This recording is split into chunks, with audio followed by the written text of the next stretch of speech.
Welcome everybody to Pivot Point of View. I'm Becky Pearson. I'm here today with Destry Millsap and our very special guest, Jayde Trump. I will always know her as Jayde Atkins, but yes, we do have to honor her husband as well, Cody Trump. They tied the knot a few years ago and living their best life. And welcome, Jayde. Thank you for joining us today. Thanks for having me, Becky. Great. So I wanted to start off and just have you tell everybody your story. You grew up horseback. Your mom and dad both loved riding horses. I think the very first memory I have of you, Jayde, is you in the wild pony races at at it during the NSRA finals, I think, maybe. It would have been in North Platte. Yes. I don't know exactly what was going on, but we were wild pony racing and having a blast. Yeah, it's child abuse to leave your kid in the car alone, but you can enter them in the wild pony races in Nebraska. And we survived somehow. Yes, yes. So yeah, tell us a little bit about growing up and how'd your love for horses start, and we'll go from there. Yeah. So you hit the nail on the head. I did grow up riding horses. My mom and dad trained horses from the time I can remember. Um, my mom trained and coached full time, and my dad did it part time with his normal job. And they would always say that they never forced me to do any of it. I was just always there on the back of a horse. And yeah, ever since I can remember, I've always wanted to be a horse trainer. And again, my parents highly suggested I find other options because they knew how hard of a business it can be, both physically, mentally, emotionally, all of that. But yeah, ever since I can remember, I've loved it. I think probably, being around it as much as I was. I also I'm a perfectionist and I love getting better at things, and helping things get better at things, whether that be horses, dogs, kids. I really like the training aspect of it, which I think drew me in from a really young age. And then, of course, my parents started me off with a really solid foundation.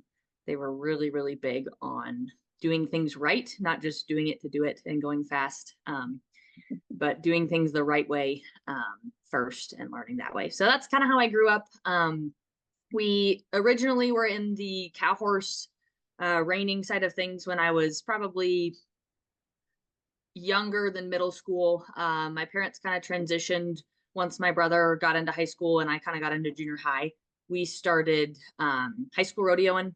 Was a little bit easier of a job or easier of a travel thing than trying to hit up all these different states with kids and sports. So then we kind of transitioned into the rodeo world. I didn't junior high rodeo. I just jumped in the high school rodeo world and realized that sometimes you just have to go fast and not be perfect. Although I'm super thankful that I had the background of, like I said, the more show foundation, riding correctly thing that kind of jumped me into the high school rodeo world and experienced success there. I did everything, which it's possible, but it's not easy. And I don't know how my parents survived that, but we were the kid. Yeah, I was the kid that had 5 horses in the trailer and did everything you possibly could. But yeah, super thankful for them and their willingness also, because it's a huge shout out to rodeo parents. I don't know how you do it. I mean, Becky, I, Yeah. I don't know how It, you do it. it is so hard, not only helping practice and keeping horses under you and competitive horses under you, but keeping those horses sound and sane Yes. and keeping yourselves sound and sane and not ready to kill each other. And yeah, it is not for the faint of heart if you're wanting to be competitive in the high school rodeo realm. And my kids only do 3 events. And so you did cutting, you did poles, you did rein cow horse, you did barrels, you did breakaway, and did you tie goats too? I did all 4 years. And then I said I was absolutely done. And I team roped as well. So yes, I Okay. did everything you possibly could. I will say my dad did draw the line. He said, we're not just hauling. He did let me haul just a goat horse, but he said, we can't haul 7 different horses. Like some of your horses have to be multi-eventers, which I think two of them were. My cutter and my goat horse were different. And then I ran barrels and poles and team roped on Slim, my good horse. And then I breakaway roped and did cow horse on Harry. So we had some crossovers there. Yeah. Yeah. And so I love that you touch on the foundation of things, that you had a really good foundation. And when my kids were getting started, we started them off in 4-H, but I took them to your mom for lessons very first thing, and she was so good at being very I don't want to say hard on them, but she was she was High so expectations. very high expectations, and that was amazing. Like, she wasn't soft on him, but she wasn't, a Nazi about things either. And so yeah, they learned the correct way right away. And so I assume you kind of take that philosophy with your coaching and teaching people as well. Yes. So now, much to my parents' dismay, I am a full-time horse trainer, mom, coach. And every time I meet with a student, it's so easy, no matter what level they're at. It's so easy to just like gloss over the simple things and just like, I would just want to ignore that and we'll deal with it later. But like simple things like getting your leads. I have so many kids that don't understand what a lead is. They also they don't warm their horses up well. They just hop on and go to loping circles and loping the barrel pattern or the pull pattern. And every time I have to remind myself, no, they're here for whatever event it is.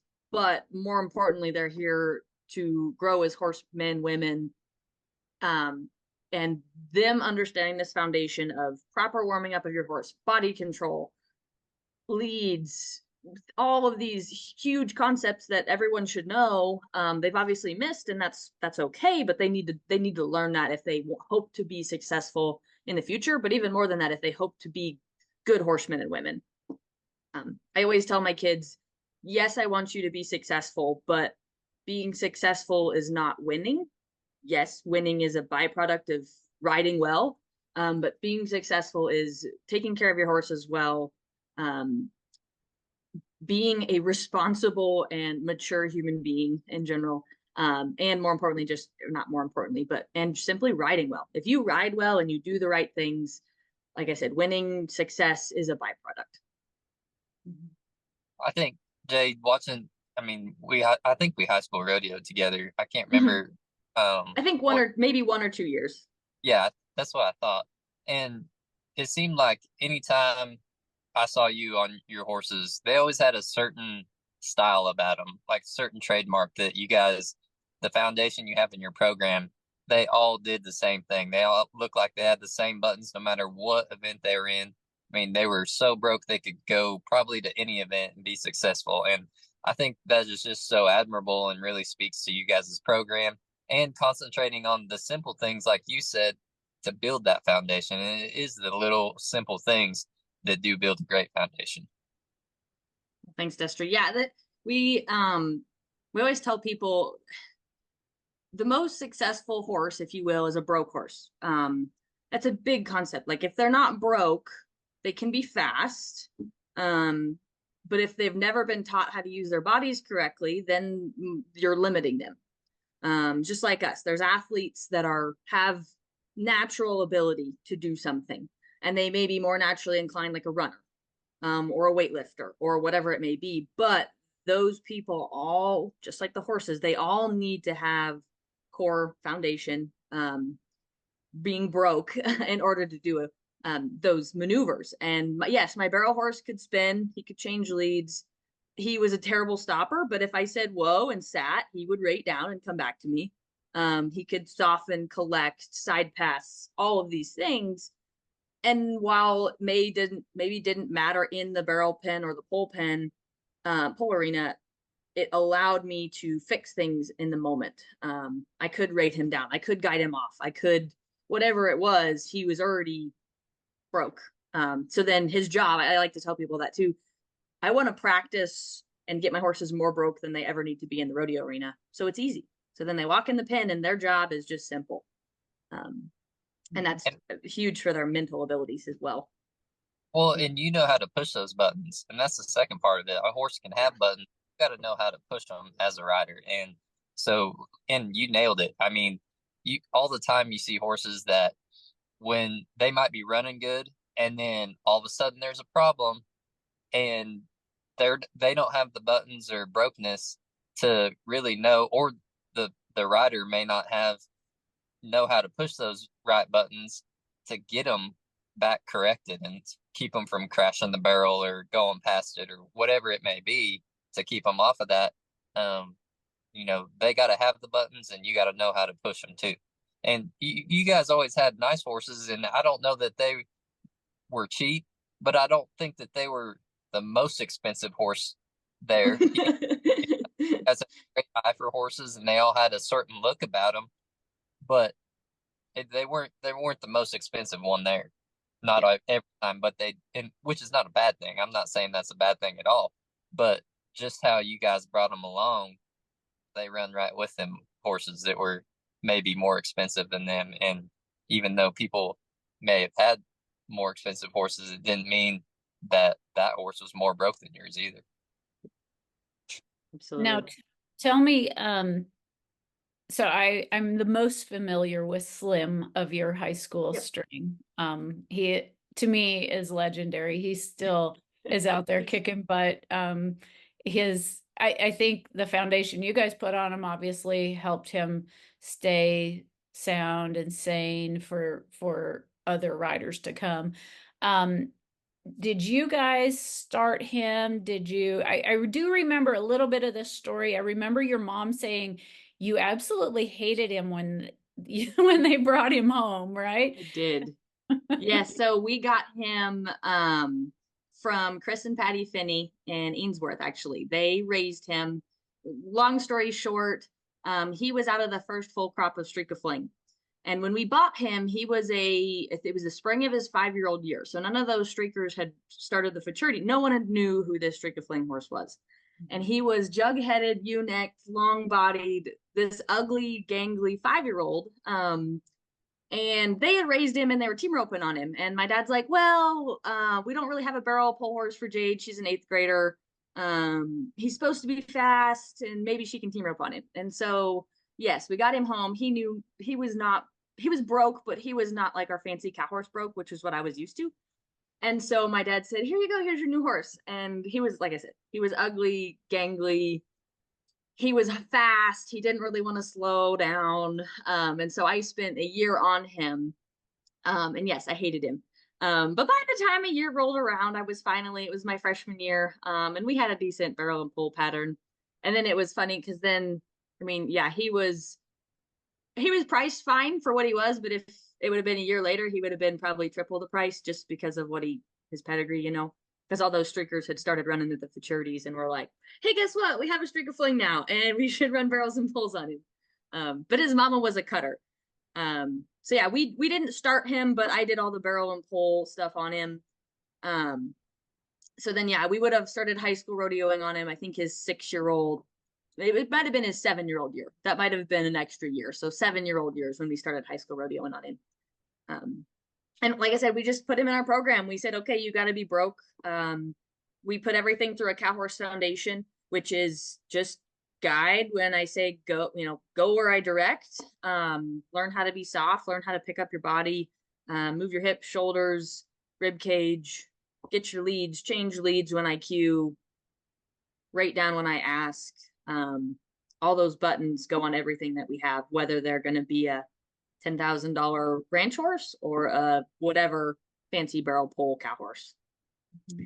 And then, like I said, yeah, like you said, he is legendary. He was the notorious for looking extremely slow and running a 20-second pull pattern. And that's a lot of natural talent on his part. But as I high school rodeoed, those buttons came in handy because there were times where I was about to hit a barrel or about to hit a pole and I could ride him by. And as you know, Becky, running clean runs is huge in Nebraska. You just, if you're setting at the top, you have to run clean runs to make nationals.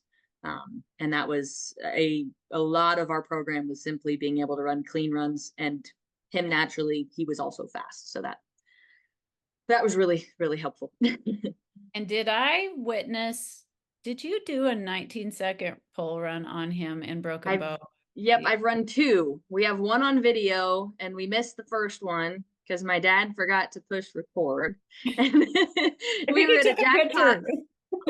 And you have to understand, like, I think he was a 19-second pole horse before then. That was my freshman year of college. Our view and the way we understand statistically of the high school rodeo deal in Nebraska, I didn't have to be 19s to win. I won more money running 20s and 21s than I ever would have trying to be 19s and hitting a bunch of poles. So it really wasn't until my senior year that I was like, let's go push this. Like, let's go see what happens. But I still couldn't like hang it out there, because if I was going to make nationals, it didn't matter how fast I was during the year. I still needed to have solid clean runs. And so then my college year, I finally was like, yeah, let's see what we got. So yeah, my first run, my dad missed, and then I think it was a 2-day jackpot. And then he's like, I guess you got to go do it again. So, yep, that was super cool. And I have the other one on video finally. I think a lot of people that train horses, it's kind of hard for them to flip the switch from trainer mode to competition mode. What do you guys think are some of the best ways to be able to do that? That is a great question, because I am a trainer who struggles switching into competition mode. I think yeah, I've ahead, heard Becky. other people say keep that good open horse around, and I think more so that you can have one that you can go out and be confident and be fast on, where if all you ever have is colts that you're training on, then you never get to go fast and never get to, do a run for you, if that makes sense. I don't know if that, I don't know what you guys think about that, but I've heard that before of other people giving the advice or getting the advice to keep one open horse around that you can just go lay it out there. I don't know. I would totally agree. I actually experienced that in the breakaway open. My breakaway horse in high school was really good. I was not a great roper in high school. It wasn't until I got to college and I was only doing 2 events that I actually got to focus on it. But then by that point, my old horse was done and I was riding a green horse. And I had somebody tell me the same thing. They're like, the reason you can't rope fast with these girls is because you're training the whole time. And so you need to go get on something that you can just turn on autopilot and they do exactly what you want. I think that's huge. Having, like you said, having that broke horse that's already been there, done that, and you can shut that switch off. But it's very difficult. I would imagine that applies to the rein cow horse stuff too. It does, and that's actually I've got a finished bridle horse right now that I've kept around a lot for that reason. When you train 2-year-olds all the time, you kind of forget what the end goal is, or what you're pushing for, maybe. And it feels pretty good on these 2s and 3s. And then you ride a finished broke horse and you're like, wow, that's cool. Or myself, like I can work on myself instead of the horse all the time. Like, oh, I just need to adjust this little thing with my body, or I can just leave my horse alone, leave him alone, let him do his job. And we've kept him a lot for that reason. And also just so I've got something finished to show when I'm not always training. Yeah. Yeah. It's hard though, when you're like, you guys are a young couple getting started. And if somebody wants to come along and buy that finished horse, or that's really hard not to say, yeah, I need to make I need to get a different pickup or whatever, that a person needs to do. But yeah, you're always making good ones for sure. It's hard to let him go. And I will say, to your question again, Destry, on the how do you flip the switch? I think a lot of folks start with 2 green horses. And wow, I mean, I started training, but my parents were really big on, like, when I showed in the cow horse, I started off with a finished horse. So I learned how to just ride and do the event. And then as I got older and I wanted to ride the green ones, I could, but I have a lot of students right now, even that their parents, price ranges have struggled, you know, greener horses are cheaper, but I always recommend if you have a kid starting out, buy the broke horse so that they can learn on that horse instead of, again, trying to fumble through and then they only ever learn how to train or ride green ones and then they never are given an opportunity to ride the broke ones. So I think And that's a big one too. I agree with you a lot. Like when I started calf roping, my dad went out and bought me a finished calf horse, so I didn't have to worry about anything. That horse knew his job. I just needed to worry about catching the calf first and then getting off and going and tying it. And he was taking care of me and taking care of himself while that was going on. I mean, all that stuff. So I think you make a great point. And I don't think that you have to go buy the 1D finished horse, the first horse that you ever have them get on either. Just get them on something that's finished and seasoned and safe so they know what that feels like. And then the other side of that too is as you step up, unless you're on a finished high level horse, you'll never know what that feels like if you start on a young green horse. So that's a great point. Mm-hmm. Yeah, and the other thing that I think, those older horses, sometimes they can be a little cheaper because there are some soundness issues. Obviously you need to do vet checks and pre-purchase, but don't be afraid of something that might have some soundness issues for your kid, because if it's going to be a confidence builder and you talk to your vet about, okay, what is it going to take to manage this? A lot of those soundness things are manageable with correct shoeing, with good care. At least like both of you guys said, like for the kid to learn the event and get the confidence in what they're doing, trying to figure that out. We bought a horse from your mom and dad for cutting for Emma, and he was a great starter horse, and he built confidence in the girls, and they both progressed up to different different cutting horses, and same goes with the barrel and pole horse. And when kids are starting out, I would be really worried to put them on a nice finished 1D barrel horse, because that might be way too much horse for them. And yeah, you might have a wreck just because they're not quite ready for that. Yeah. I have noticed, and I'm sure you doing what you do, Becky, you see this a lot. People are really scared of maintenance. And I really feel that pressure, not pressure, I don't know the word for it. I really feel that as a trainer, as a coach, I really tried to educate my students on maintenance isn't a bad thing. Vet checks are great. It tells you what you need to do. And there's very few horses that don't require anything, especially at the levels that we compete on them. And I've really tried to educate my students, like, again, maintenance is not a bad thing, but you have to do it. It's maintenance. It's not a Band-Aid. And a lot of folks, I think of it as a Band-Aid, or once and done. Like, oh, I took him to the chiropractor or whatever it is, body work. He'll be good for 6 months, or he'll be good for 6 years. No, like, you go back consistently, check in on them. They can't tell you that they're hurting unless they're bucking you off or not running or limping, and think about us. Like, I'm sore today because I had some, we went down the fence yesterday and I tweaked something in my back. I'm like, it's not bad enough that I can't keep doing my day job, but what if my horse has that, and they need that checkup? So I really try to educate on the consistency of maintenance. And I know you have that. I'm sure you speak to that too, Becky, all the time. Like, yeah. And and you're not going to get a horse that is ready to go compete and do things that doesn't have some wear and tear.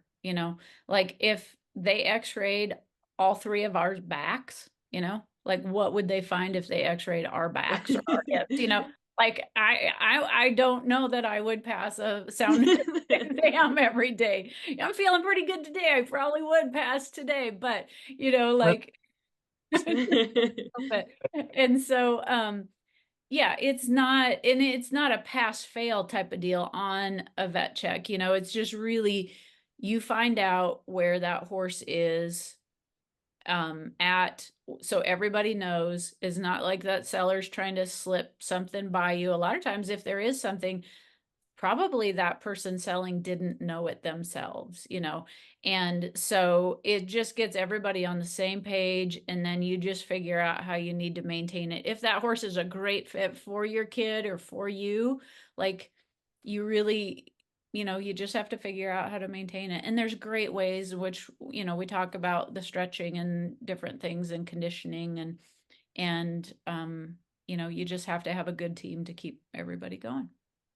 So And You, so speaking on the team thing really quick, a lot of people, I did have a lot of success in high school, and it was the team thing. It was my vet, it was my farrier, it was parents, it was other folks that I would call and need last minute help from.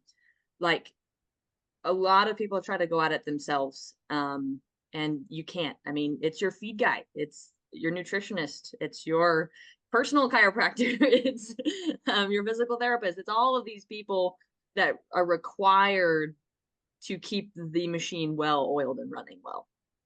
yes. yeah, I Amen. mean, you're either gonna pay for maintenance or you're gonna pay even more at the vet. You're probably still gonna go to the vet eventually, but if you either, and that goes for yourself too. You might as well pay for the maintenance, because if not, you're probably gonna pay more at the doctor or, whatever. And then typically that comes with more time, with you not being able to do what you do, or your horse not being able to do what they do, if you didn't do the maintenance yourself, whether it's a performance program, whether it's PT, whether it's getting your horse worked on, chiro work on yourself or your horse, all those things, teeth. I mean, it all comes into play. Absolutely. For sure.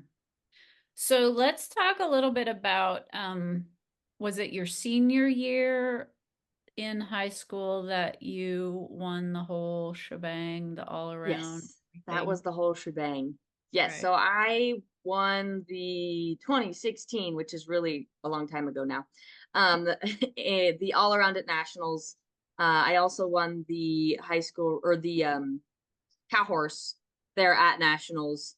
And I had placed, I think, 11th in the polls and 16th or something in the barrels that year. So that was, if you will, the pinnacle of my high school rodeo career.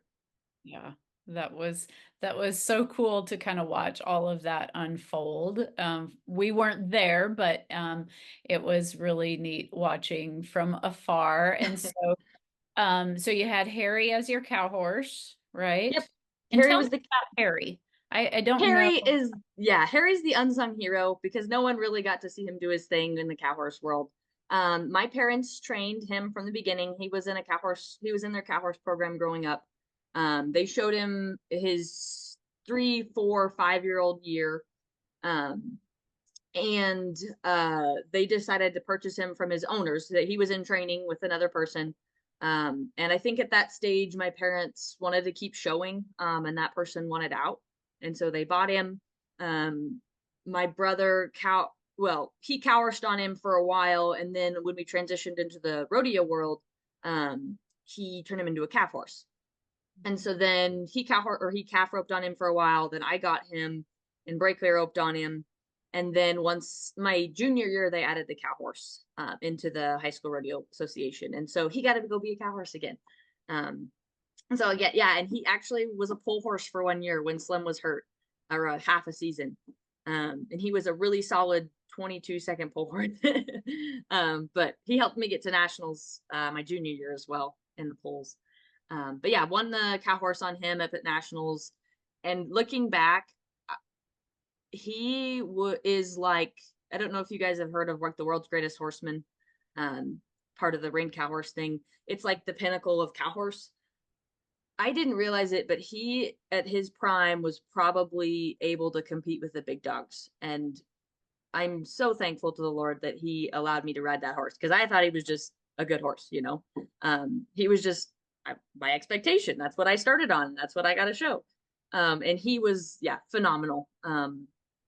phenomenal. And now he's back home, retired, gets to pack little kids around. He's kind of gimpy in the hind end, but he still gets around fine. And I think I don't even know how old he is. He's got to be at least 20. Yeah, he's got to be at least 20 or 21 these days. And how old is Slim? I think he's 19. I think we were doing the math. The gal that owns him now is high school rodeoing on him. And she has his papers, and I asked her, and she's like, well, I thought he was 19 last year. And then we looked at him and maybe he's 19 this year, but yeah, he's up there and still going strong. Yeah. Yeah. It's fun to watch him for sure. Yeah. So, after high school, you did do 4 years at Laramie, right?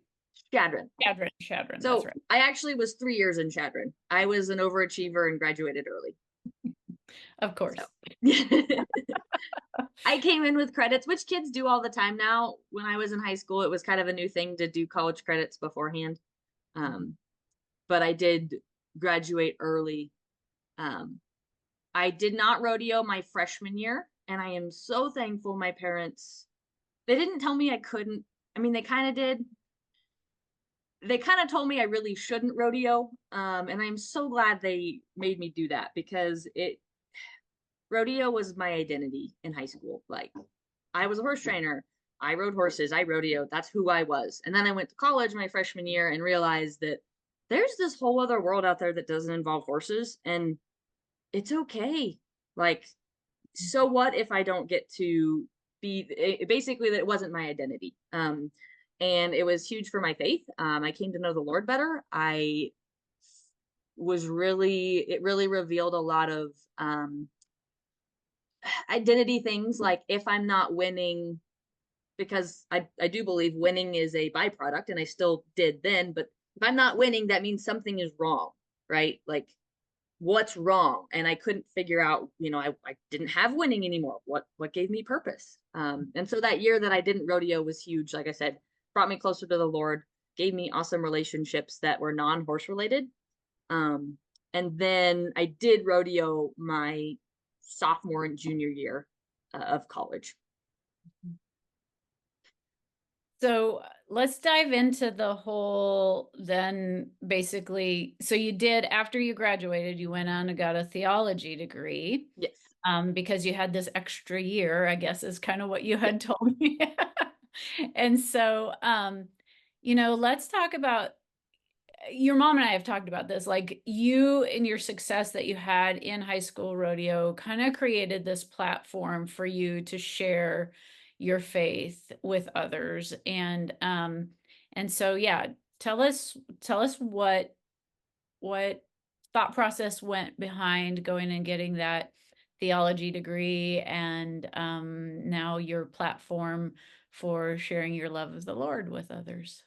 Yeah, absolutely. So, like I said, I graduated early, and I did rodeo those 2 years of my college, the last 2 years of my college career. And I made like one short go ever. And again, the Lord used my entire college career to reevaluate, like, what is my identity in? It's not in winning. It's not in success, failure. It's not in failure. It's not in these people that I rodeo with. It's 100% in the Lord. And so at the end of those 3 years, I was kind of to the point of, I have this business degree, but I could have gone and done business, whatever. I could have worked in a bank. I could have done lots of things with that degree. But I heard about this school called the West Institute through some college ministries in Etch. And the Lord kind of just kept tugging on that, like, hey, it's 1 year. It was a 1 year seminary degree, which sounds really fancy. It's a Bible college. And the Lord kept tugging on that, saying, hey, you have an extra year. Why not take this extra year and this be your gap year, and you come study my word and come to know me better. And so I decided to go to the West, technically my senior year, which is in Laramie. And a little bit of background on the West, like I said, it's a 1 year program. The goal of the program is for believers to better understand God's word. And the main way that they do that is just diving into God's word and learning more about what his word says about himself. And the other way that they do that is through community. And so my class had, I think, 19 to 20 people in it, one of which is my husband. We actually met in college, and I say that he followed me to the West, which he probably did. He said it was his own decision, but we both went to the West together. I'm not married. We were dating at the time. And so 20 other students. And like I said, community was a big part of the program. And so we did all sorts of stuff together. They do outdoor activities, hiking, camping, rock climbing, any outdoor activity you can think of, nothing involving horses or animals whatsoever. And then you do counseling together, and you do meals together, and some of the people live together in different housing opportunities that was around. And so during that year, I got to know God's word by just diving into it. And it is a full seminary degree, so it's 42 credit hours. I will go into all the details on it, but it was, again, life-changing. I firmly believe that I knew the Lord before going to this. I do believe that I was saved prior to the West, but doing that experience made me realize how sweet it is to know God and to spend time with his people. These people, it's kind of funny. Half of them are from different states. Some of them are from Laramie, but some are from Alabama, Texas. There was 2 people from Europe that were there. I had nothing in common with these people. And I mean, nothing. Like, one of the guys is like, "Oh, you ride horses? Nay. Like, you rope?" And like, no, understood nothing. And come out some of our best friends, simply because we shared our love of the Lord together. And there were other opportunities for there's more to life than horses. And I'm not afraid to say that, even though it's my job and it is 90% of my life these days. That experience was huge for that. And so moving forward, like I said, that experience taught me more about the Lord, and it also gave me a foundation. Again, I think in some ways I was lacking a really solid foundation in who God is, who I am in relationship to him, just truths of God's word. And after having done the West, now I have this foundation that I can speak into other people's lives, other, specifically women, girls. I do coach on some guys, but speaking truth into these girls' lives, just through coaching. We share a love of horses, and we just talk about life things while we ride horses and while we work on being better riders and better horsewomen. And so, yeah, that foundation, again, back to the horse thing, foundation is essential. In high times, low times, everyday times, I can still look back on what I've learned at the West and what the Lord's taught me. And that gives me hope and opportunities to talk with people and truth. Yeah. So one question that I had, thinking about this conversation that we were going to have is, so many of us, we want to go out there and we want to win, we want to, before we go compete, and we want to do well. And, that you don't want to chase false idols. How do you balance that? What do you tell your kids that you're working with, in balancing that part of life, and that, making sure that their rodeo career, or, the aspirations that they are trying to attain in the arena, don't overcome them and overtake, the real important things in life? Do you have some good words of wisdom for that? That is a constant struggle for myself as well. God says, and I can't remember the exact reference, I apologize, but do all things for my glory. And there's truth for that. That truth applies across the board, no matter if you're working for a boss in the banking world. I'm going to do all things for God's glory. So that means I am going to be trustworthy. I'm going to respect the people that are over top, those that, my managers. I'm going to have compassion on those below me. And then everything that I do should point to God and his glory and his kingdom, not me. And so I like to tell people, I start with identity first. What is your identity in it? What gives you purpose? And the general thing, specifically in the rodeo, is, well, winning. What's your motivation? Well, it's winning. Well, if it's about winning, that's about me, right? Like me, me, me, me, me. And the problem is that there's only ever one winner and there's 99 losers. And so then how does that, if you lose, then you're worthless. But taking it a step further, what does that say about how you view other people? You view yourself, you either win and you're great or you lose and you're a failure. Well, what about other people? If they win, they're put up on this pedestal and they're somebody to work, to try to be. But if they lose, the moment that they lose, well, they're worthless. They have no value. And so I start with identity, and then I go to God's word, and everyone has, in creation at the very beginning in Genesis, God created man in his image. In the image of God, he created him.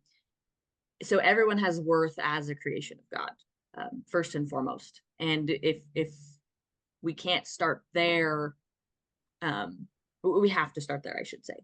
And so then once, we have those identity conversations, because those come up very quickly. And then it comes, okay, I want to serve the Lord, but I want to compete. Is it wrong to want to win for the glory of God? Like, because I still want to work hard. And I don't think it's a wrong desire to want to do well, but I think we really need to check our hearts. And why do I want to do well? Is it so that people look at me and say, oh my gosh, look at Jayde, she's so awesome? Or is it so they can come to me and say, hey, you're so awesome? And I can say, no, God is awesome. He has given me these opportunities. He's given me these gifts, these situations, and things like that. And so I think it takes a lot of self-reflection of what am I desiring and what is my identity in. I think Go ahead, Becky. I think that's just great advice. Yeah. Hit the nail on the head. Yeah, I saw something the other day. I mean, you're right. There's only one champion in the arena, or there's only going to be one person win first, but that doesn't mean that you don't give championship attitude and championship effort every time, and can still be a champion in that way. And no matter how hard you work or anything like that, success is never guaranteed, and especially first place is never guaranteed. But I think just having that championship effort and attitude, and conducting yourself like a champion and giving it all to God that way, I think that's pretty much what you're saying. I have noticed, I will say this, I have noticed the more that I do this, as believers, we're called to imitate Christ. And Christ was humble, and he was compassionate, and he was kind. He didn't go destroy all his enemies currently when he came to earth. And so I find this tendency, like, is it wrong to try and want that desire to be successful, the desire to be good, like the championship attitude, like you're saying? And again, I think it just comes down to, what are you making your idol? Is it a desire to serve Christ and honor God, or is it a desire to win? And you can, I think, balance both, but I do think it requires constant checking of my heart. Okay, I have this championship attitude, this championship effort. What is my goal? Is my goal winning, or is it serving the Lord? I think you're exactly right. And I think even, are you chasing the money? Are you chasing the reward? Or are you doing this to, serve others? Whether it's like the arena or business, whenever you start a business venture, what's your intention? Are you in it for the money? Are you in it for the fame or the reward? Or are you in it to serve people and help them live a better life in whatever capacity that may be with what you're doing? Absolutely. Yeah.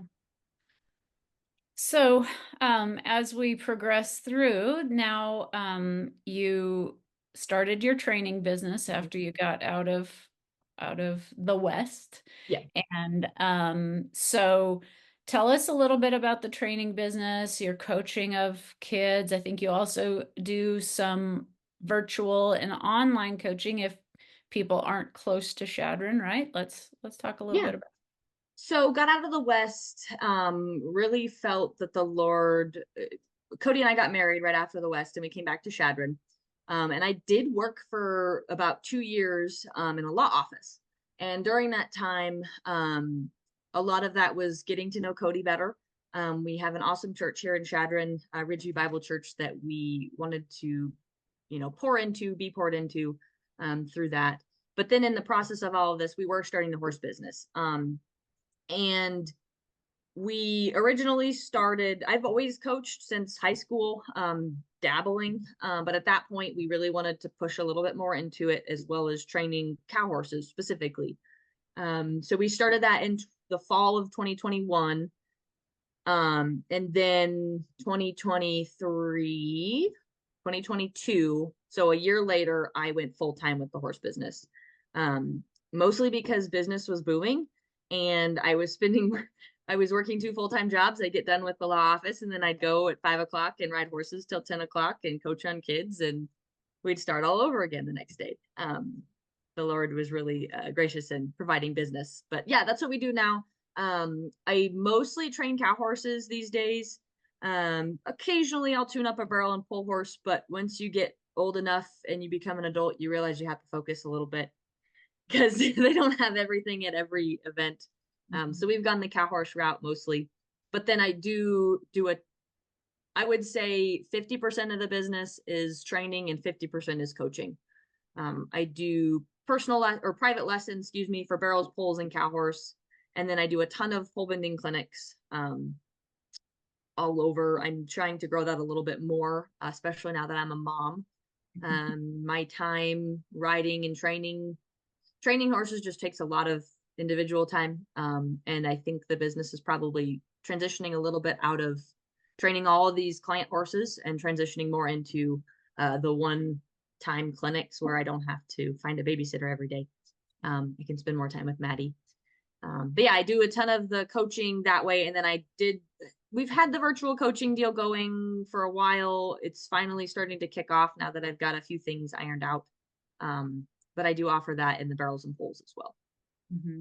So clients can send you runs and then you guys can visit about things. How do you do the virtual coaching? It's hard. I have 2 options. I really like it as a second check-in after clinics. So I'll do a clinic. I already have a relationship with these kids. They've already gotten basic foundation principles of whatever. It's pretty much pole bending is what I do. I don't do many barrel racing clinics. They get the foundations, and then we offer this virtual coaching. So it's a check-in. 2 weeks later, hey, send me your videos. Let's talk. We've already got the language barrier covered, so we can have a conversation. I know you, I know your horse, and then we can visit that way. Another option that I have several people do is they have either come for private lessons, they've done clinics, they're longtime clients, and 6 months have gone by and they're like, hey, we want to do a check-in. And so we can just do the one-time check-in. They send me videos that way. I look at them, then we do a Zoom call. We just visit about things, and then I send them out my recommendations along with any extra drills. I have videos of drills that I've done, or drawings or any of that stuff. So that's the first option, which is my favorite. The second option is I've never met you before and you contact me and you want help. Obviously, we have the barrier of just my language versus your language. What does it mean to pick the inside shoulder up or drive your horse by or leads or all of these things? I don't understand your situation super well. Videos only show so much. I can't really get an emotional understanding. And so the way I've tailored that is there's 3 meetings. The first meeting is just me getting to know you. We have a face-to-face, virtual face-to-face Zoom meeting with students and parents. We just get to know each other. I ask all sorts of questions about life, rodeo, all of that, so that we can get to know each other. Then they send me their videos after that meeting. And then we meet a second time about 3 to 4 days later, where I've basically gathered all my information. I understand your situation to the best of my ability. I understand what's going on physically in the rodeo arena. And then we have that second meeting, and I can actually give input then, and better input. And so then I give some input that way, give them things to go home to and work on. Like I said, drills. I've got a ton of videos, a ton of drawings that I've done. And then they go home and work on stuff. And then about 2 weeks later, after that point, we do a final check-in call, which should get us to the point of where my other students would be, where I understand the relationship. But now we're to a point of, okay, you understand what the goal is. You understand my drills. I've clarified anything. And then they're ideally able to move on and whether that be go rodeo or work for another month or two and then call me further on and do another check-in call. Okay. But yeah, it's still a work in progress, but that's currently where we're at. Yeah, I think virtual stuff is challenging when there's never been a face-to-face and hands-on. We run into that a little bit on the stuff, the personal programs that we're coming up with too, but it isn't impossible. So if people are in an area where they just don't feel like they have access to people, thank goodness for technology, because Right. it does you at least gives you access to really literally anybody in the world, Mm-hmm.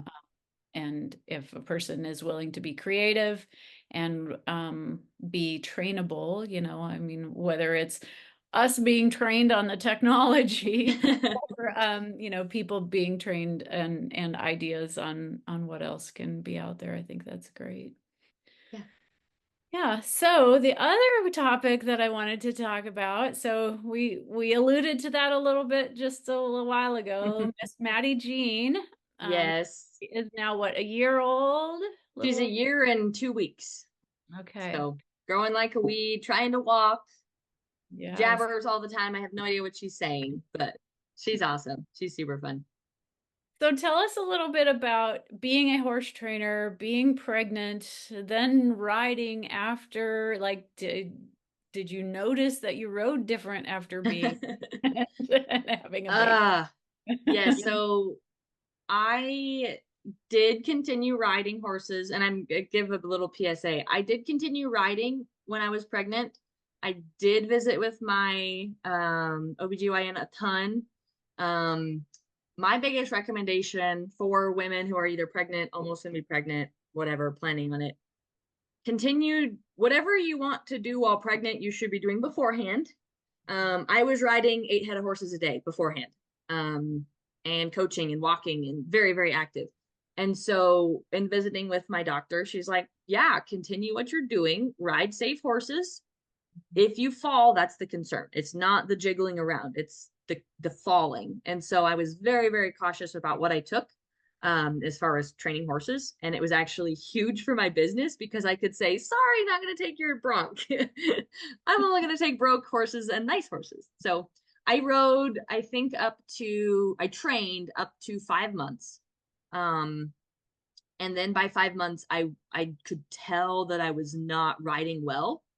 And I was starting to compensate for the belly, and weakness and, all those things. And so I stopped training. I sent pretty much every training horse home at the 6 month mark. I did still have a couple that were really broke horses that I really just needed to keep in shape. I did not ride any colts, anything. I didn't even really ride any cow horses just because of that quick move. I would exercise some. Cody does train as well, and so I would help exercise some for him. And then I was done riding. Like, I don't even think I got on a horse except maybe once or twice by month 8 because I was just so uncomfortable. I did ride month 6 and 7. I would ride probably 3 days a week. And then, so I guess with that, I used a belly band, which was huge. I probably would get something with more support next time. I just had a basic band. I would probably get something with more back support next time. For me, it was my back. I did not get huge till like month 8. But I definitely, like I said, I could feel things were happening. My body wasn't working quite the same way that I wanted it to. And then after having Maddie, unfortunately, I did have to have a C-section because she was breech. Um, and so that recovery obviously looked a little different than some folks. Um, I a lot of this I would attribute to being in great shape before I was even pregnant, not even before I had Maddie, but being in good shape before I got pregnant.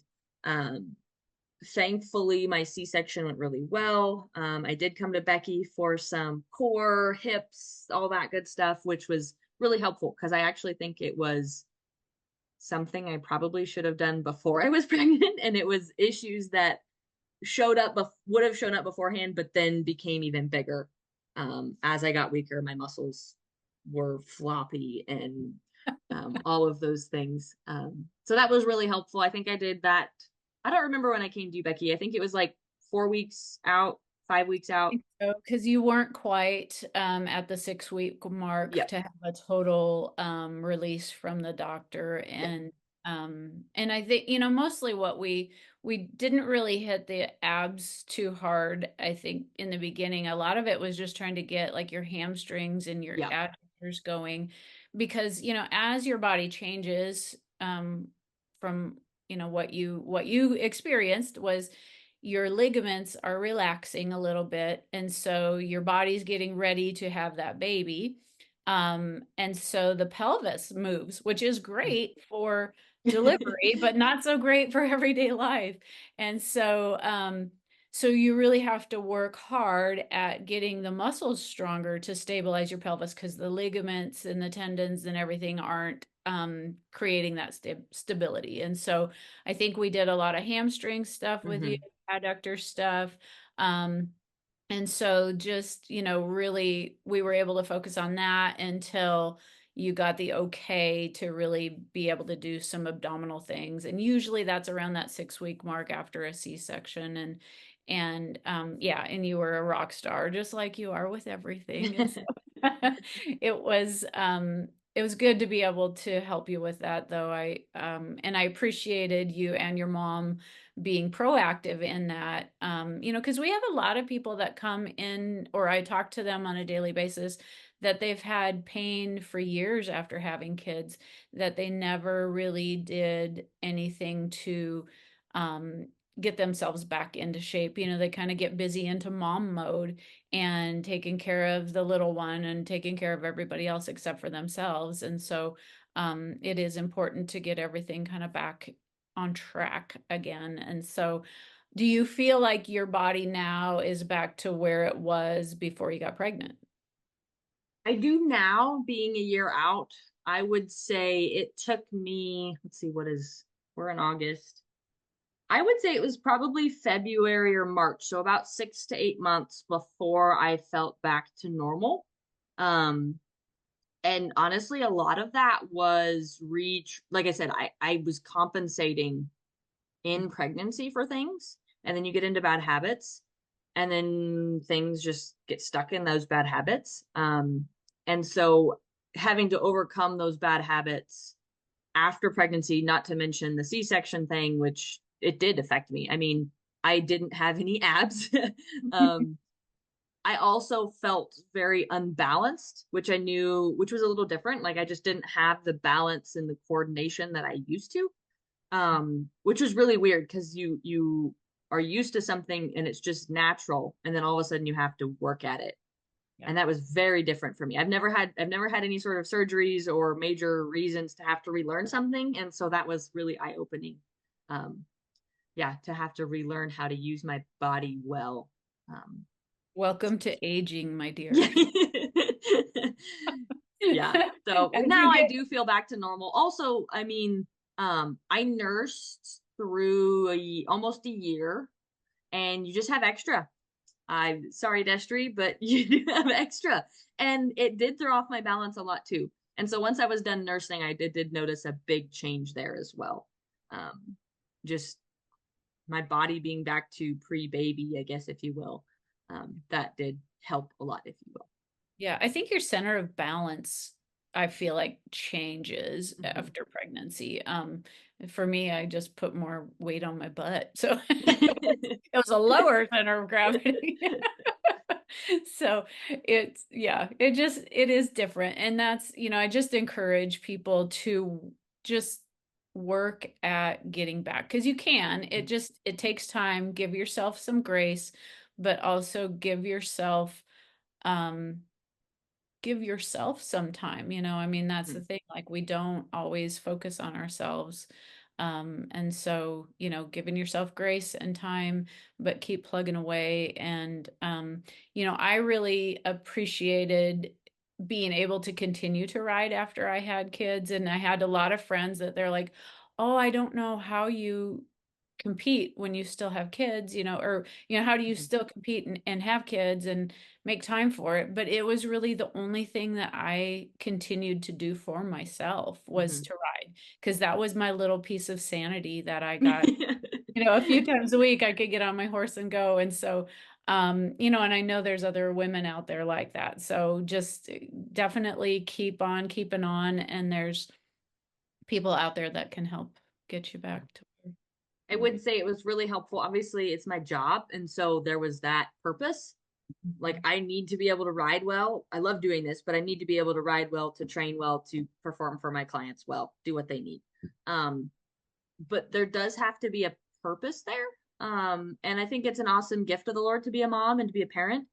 But I also think there's wisdom in realizing that your kids are not everything. And I hate saying that, but they aren't. They're a responsibility, but you also have to take care of yourself to better take care of them.